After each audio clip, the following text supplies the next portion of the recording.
BJP के कार्यक्रम गुजरात में था, जूनागढ़ में था, तो मैंने अपनी स्पीच जो है वो गुजराती में दी थी। अब गुजराती में दी थी तो गुजराती जो गुजरात वालों को समझ में आती है, बाहर वालों को नहीं आती, उसकी वजह से उन्होंने उसके अर्थघटन कुछ और निकाल कर उसको और बढ़ा चढ़ा कर पेश किया गया। मैं अवतरण कर रहा हूं, आप ध्यान से सुनिएगा। उसमें यह कहा गया कि अगर एक नागा साधु भी इस गिरनार के नीचे उसका अगर यहां पर उसका धड़ कट जाए, यानी कि सिर भी कट जाए, तो भी वो घसीटते घसीटते घसीटते गुरु शिखर दत्तात्रेय शिखर तक पहुंचेगा। क्यों?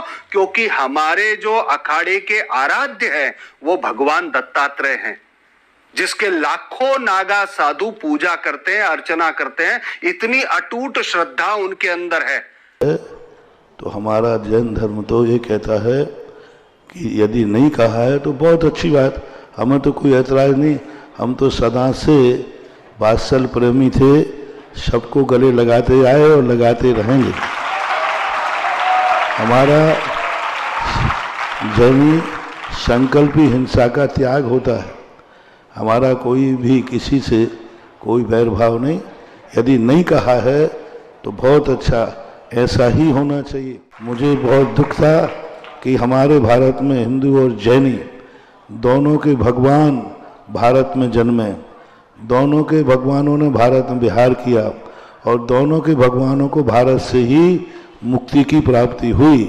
तो ओरिजिनल हम लोग भारत में रहने वाले हैं।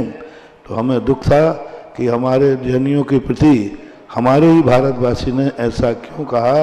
यदि ऐसा नहीं कहा है तो इससे अच्छा समाचार कोई दूसरा नहीं हो सके। बहुत शुभ है, शगुन है। मुझे बहुत अच्छा लगा उन्होंने ऐसा नहीं कहा।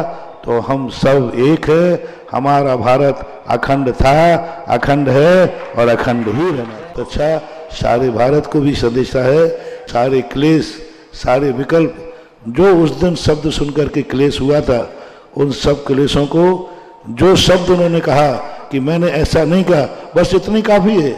इससे ज्यादा हमें कुछ नहीं चाहिए।